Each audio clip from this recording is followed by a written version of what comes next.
నేను ఉపవాసం ఉండి ప్రార్థన చేస్తున్నాను దేనికోసం. అప్పుడు క్యాట్ ఎగ్జామ్ ప్రిపేర్ అవుతున్నాను. క్యాట్ ఎగ్జామ్ దేనికి రాస్తారు చెప్పండి? క్యాట్ అంటే పిల్లి కదన్నా అన్నారు పొరపాటున. క్యాట్ ఎగ్జామ్ దేనికి రాస్తారంటే ఎంబీఏ కోసం రాస్తారు.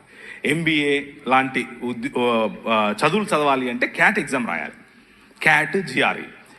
క్యాట్ ఎగ్జామ్ కోసం ప్రిపేర్ అవుతున్నాను. ప్రిపేర్ అవుతూ ఉంటే వెళ్ళి ఒకరోజు ప్రార్థన చేస్తుంటే ప్రభు నాకు ఒక దర్శనం ఇచ్చాడు. కళ్ళు తెరుచుకునే ప్రార్థన చేస్తున్నాను, కళ్ళు మూసుకొని నిద్రపోవట్లేదు.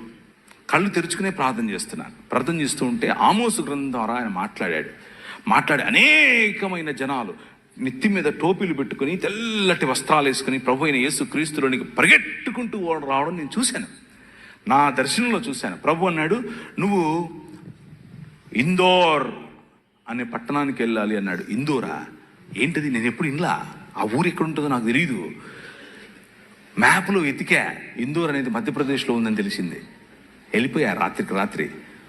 ఒక బ్యాగ్ తీసుకుని దాంట్లో 2 చొక్కాలు 2 ప్యాంట్లు వేసుకుని వెళ్ళిపోయా. ఏమో ఎచ్చులుగా వెళ్ళిపోయా. అక్కడ చూసి చలి, అక్కడికి వెళ్ళిపోతే రైల్వే స్టేషన్లోనే ఉండాల్సి వచ్చింది. నాకు ఎవరు తెలియదు అక్కడ. 3 రోజులు 3 రాత్రుల్లో రైల్వే స్టేషన్లోనే ఉన్నాను.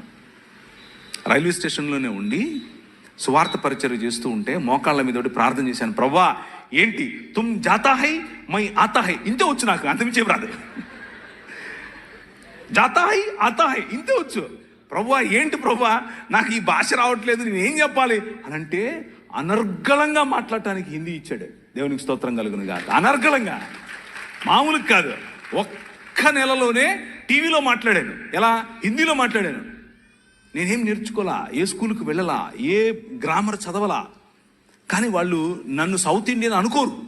ఎందుకు అని అంటే నేను మాట్లాడే హిందీ అంత శుద్ధంగా ఉండేట్లుగా మాట్లాడాను ఆ రోజుల్లో, ఒక్క నెలలో. కారణం ఏంటి అని అంటే ద పవర్ ఆఫ్ గాడ్. నీ రాజు ఆయన వాడుకోవాలి అనుకుంటే కావలసిన ఈవులు ఇస్తాడు, కావలసిన వరాలు ఇస్తాడు, కావలసినటువంటి అవకాశాలు ఇస్తాడు. నాకు ఇచ్చాడు. నేను వెళ్ళి మాట్లాడాను. అక్కడ కలిసాను నా భార్యను. అందుకు చెప్పాను, ఇది ఇంకేదో దాని కాదు. అక్కడ ఏంటి ఫుల్ చక్కెర వేసారేంటి? నేను చక్కెర తాగను అని. ఓకే.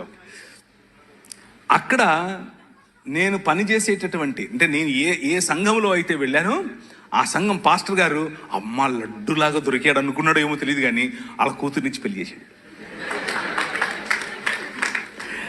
నిజంగానే ఆయనకు నేను లడ్డుగా దొరికానో లేదో తెలియదు, కానీ నాకు మాత్రం నా భార్య లడ్డుగానే దొరికింది. మామూలు లడ్డు కాదు. ఇప్పుడు నేను